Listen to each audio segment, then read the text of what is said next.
business is an economic sabotage not new to the narrative of William Ruto. On the 30th day, this state-sponsored militia, under instructions and guidance from the police, were dropped in different places in the country, and mostly in the Mount Kenya region. Another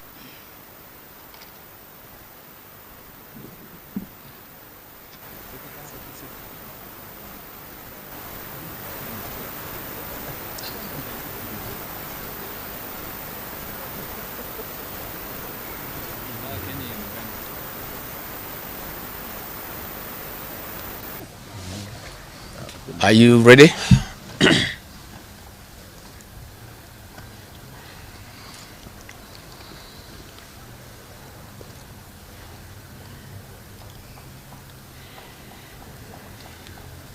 Uko tayari?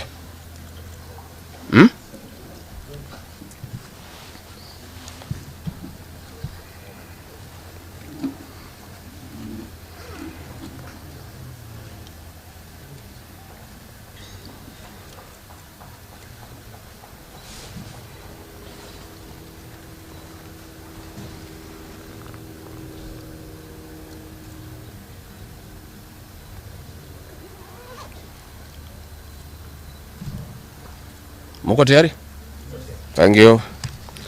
Dear Kenyans, you are all aware of the political developments in our country. We are standing at a point of economic, political, and social nosedive as a nation. As a country, we, the people of Kenya, are being treated by William Ruto as less Kenyans at any given moment. Driven by the resolve for a better Kenya and patriotism, I've had a call from the people of Kenya to speak into the matters that are of concern to them and all of us for our common good. On the 7th of July 2025, during the 35th anniversary of Sabasaba, Kenyans from all walks of life, led by Gen Zs, and armed and peaceful, went to the streets. This is not the first demonstration that has happened in Kenya this year, where lives have been lost and property destroyed.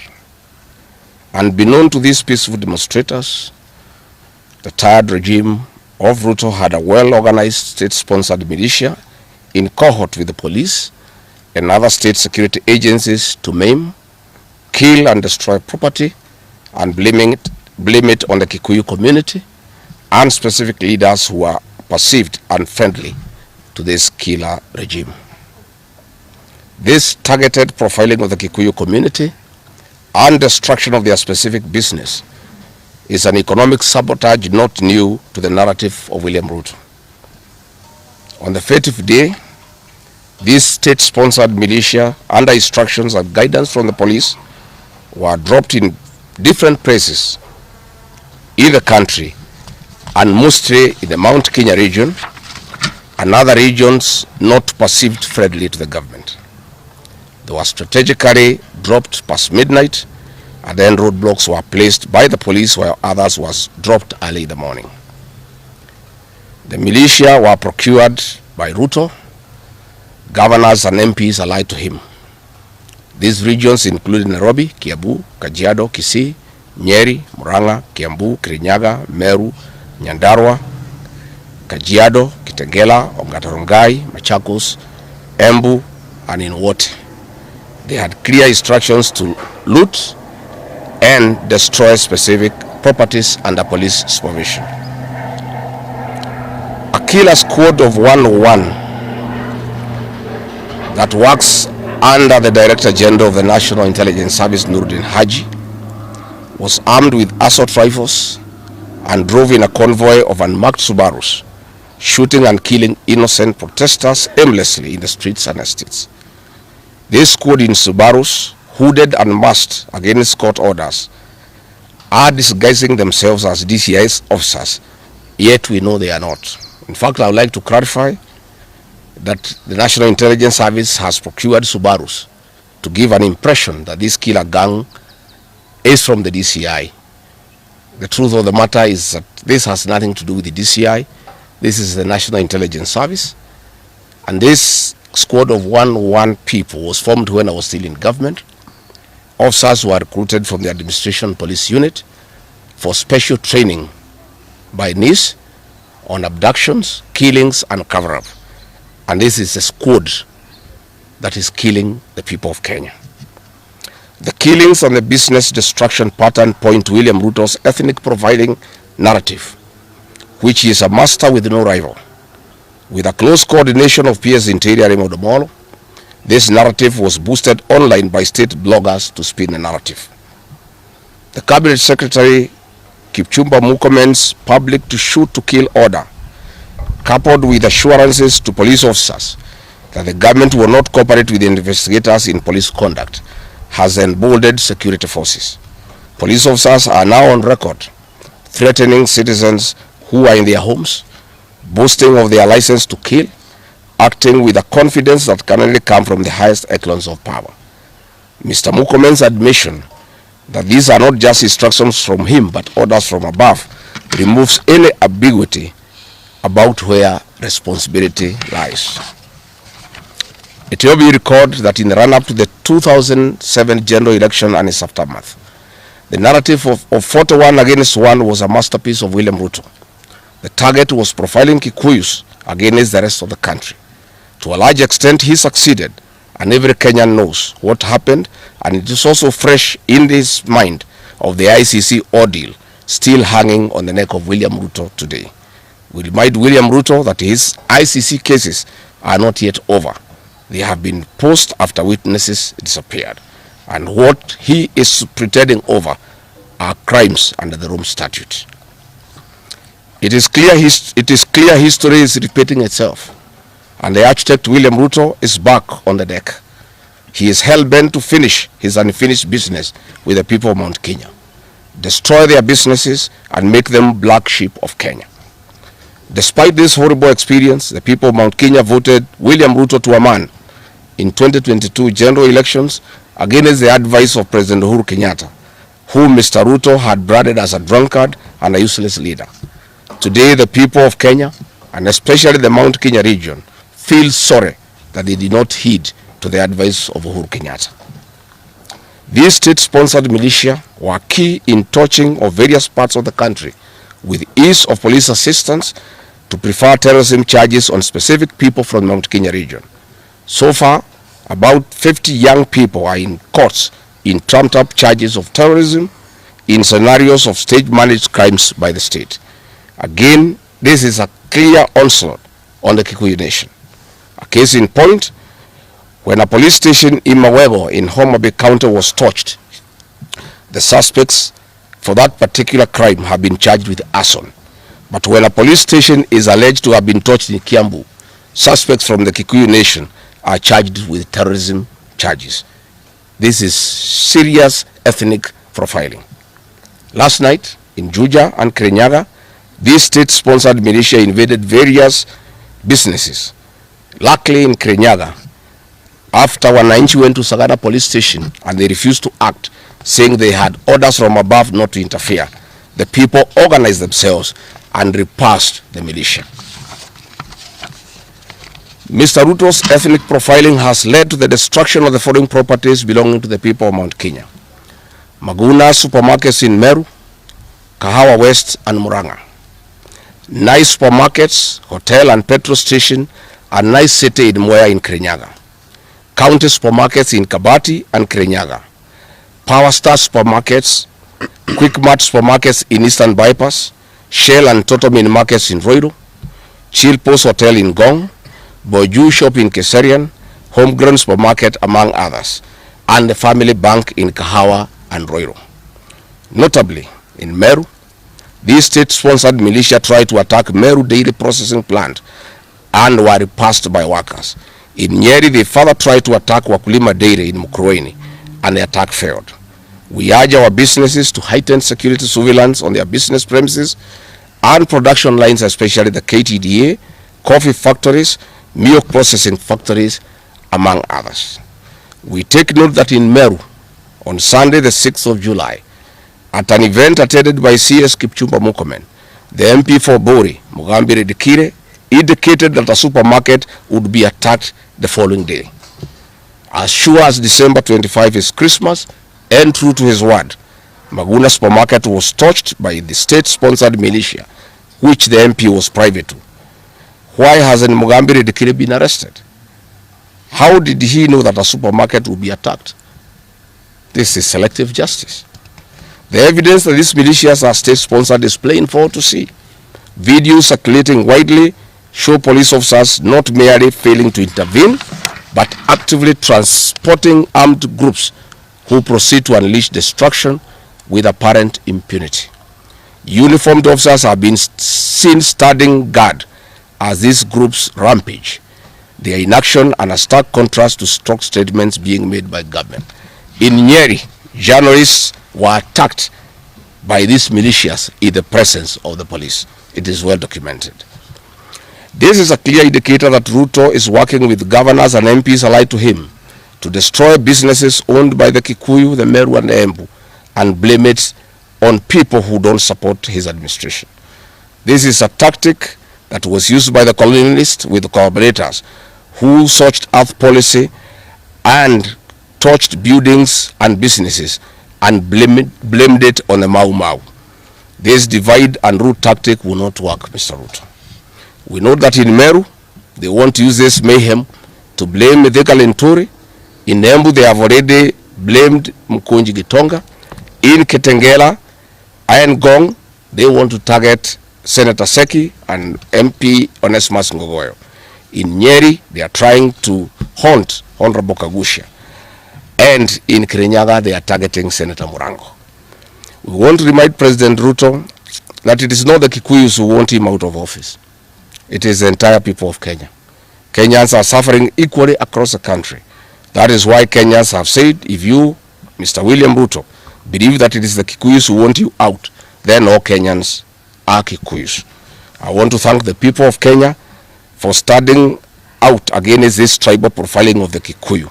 The people of Kenya yesterday did wonderful by saying that the Kikuyus should not be profiled. This morning, I've seen Ruto quivering and wailing in uncontrollable anger.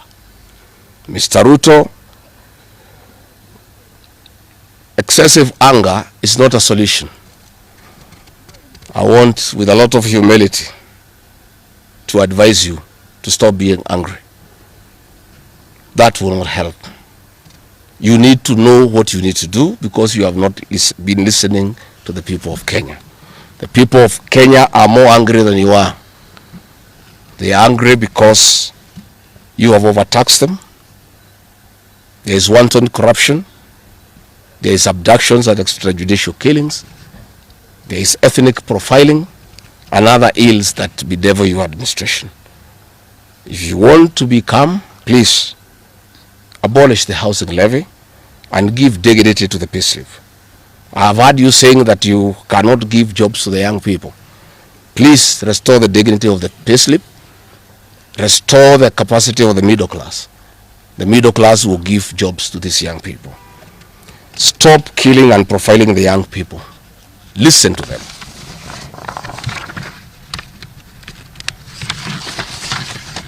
Stop abductions and extrajudicial killings. Abolish, disband the killer squad of 101 officers at Anodin Haji. Give hustlers the jobs that you promised them. Mr. William Ruto, you are the one who promised. You cannot cry today that you have no solution, saying that other presidents have not been able to do it. You are the one who promised these young people. Stop police brutality. Stop abductions and illegal detentions. Get the hustlers from the bottom of the economic pyramid as you promised. Yes, Mr. President, we agree there were other presidents before you, as you have rightly stated, and true, they never went through what you are experiencing today. May it please you to know that the reason why Kenyans rarely had problems with them, Mwai Kibaki and Uhuru Kenyatta were guided by the Constitution and the rule of law. They did not capture our constitutional institutions to work for them, instead of working for Kenyans. They never killed children. They never attempted to build churches in State House. They never organized militias to destroy people's property and kill them. That is why you have a problem. And we also want to remind you that Mwai Kibaki had a difficult time from you, William Ruto. Videos are everywhere. You cannot say that Mwai Kibaki did not face resistance.